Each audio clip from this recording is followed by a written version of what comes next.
ఆచి chicken masala. Iran military సదుపాయాలు, చమురు క్షేత్రాలే లక్ష్యంగా ఇజ్రాయెల్, అమెరికా దాడులు కొనసాగుతున్నాయి. 2 సీనియర్ నిఘా కమాండర్లను చంపినట్లు ఐడిఎఫ్ ప్రకటించింది. 24 గంటల్లో 200కు పైగా లక్ష్యాలను ధ్వంసం చేసినట్లు పేర్కొంది. ఇరాన్ తొలిసారి పొరుగున గల్ఫ్ దేశాల్లోని పౌర వాణిజ్య ఆస్తులపై దాడులు చేయనున్నట్లు హెచ్చరించింది. రద్దీగా ఉండే దుబాయ్లోని జబల్ అలీ, అబుదాబిలోని ఖలీఫా, ఫుజైరా ఓడరేవు సమీప ప్రాంతాల నుంచి వెళ్లిపోవాలని ప్రజలకు సూచించింది. గత 24 గంటల్లో ఇరాన్లోని 200కు పైగా లక్ష్యాలపై దాడులు చేసినట్లు ఇజ్రాయెల్ ప్రకటించింది. ఇరాన్ నిఘా విభాగంలోని 2 సీనియర్ కమాండర్లు అబ్దుల్లా జలాలీ, నసాబ్, అమీర్ షరియత్లు మృతి చెందినట్లు పేర్కొంది. ఇస్ఫహాన్లో ఐడిఎఫ్ చేసిన దాడుల్లో 15 మంది ప్రాణాలు కోల్పోయారు. ఇరాన్ సైనిక ఉపగ్రహాల అభివృద్ధి, నిఘా సేకరణ పరిశోధనలకు ఉపయోగించే ల్యాబ్లు ఉన్న ఇరాన్ అంతరిక్ష సంస్థ పరిశోధనా కేంద్రం, వైమానిక దళ ఉత్పత్తి కేంద్రాన్ని ధ్వంసం చేసినట్లు ఐడిఎఫ్ తెలిపింది. లెబనాన్లో హెజ్బొల్లా స్థావరాలే లక్ష్యంగా దాడులు జరుపుతున్న ఇజ్రాయెల్ వాటిని మరింత విస్తరింపచేసేందుకు ట్యాంకులను తరలించింది. లెబనాన్లో ఇప్పటివరకు 826 మంది పౌరులు మరణించగా 10 లక్షల మందికి పైగా నిరాశ్రయులయ్యారు. ఇరాన్ కూడా ఏమాత్రం తగ్గకుండా ప్రతీకార దాడులు కొనసాగించింది.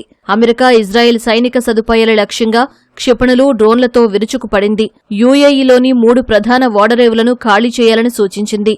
ఖార్గు ఐలాండ్పై దాడులకు యుఏఈ ఓడరేవులను అమెరికా వాడుకున్నందున వాటిని టార్గెట్ చేస్తున్నట్లు ఇరాన్ తెలిపింది. దుబాయ్లోని జబల్ అలీ, అబుదాబిలోని ఖలీఫా, ఫుజైరా ఓడరేవు సమీప ప్రాంతాల నుంచి ప్రజలు దూరంగా వెళ్లిపోవాలని సూచించింది. గల్ఫ్ దేశాల్లోని పౌర వాణిజ్య ఆస్తులను టార్గెట్ చేయనున్నట్లు ఇరాన్ హెచ్చరించడం ఇదే మొదటిసారి. ఆ తర్వాత కొన్ని గంటల్లోనే ఫుజైరా ఓడరేవులోని ఒక చమురు కేంద్రంపై ఇరాన్ డ్రోన్ దాడికి యత్నించింది.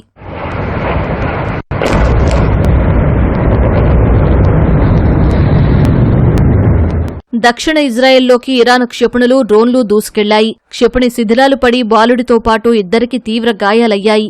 ఇప్పటి వరకు అమెరికా, ఇజ్రాయెల్కు చెందిన 114 డ్రోన్లను కూల్చేశామని, వాటి స్థావరాలకు తీవ్ర నష్టం కలిగించినట్లు ఐఆర్జీసీ తెలిపింది.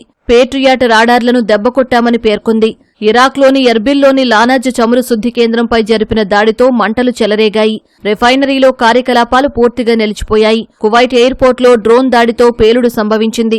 ఎలాంటి ప్రాణనష్టం సంభవించలేదు. బాగ్దాద్లోని అమెరికా ఎంబసీపైన ఇరాన్ దాడి చేసింది.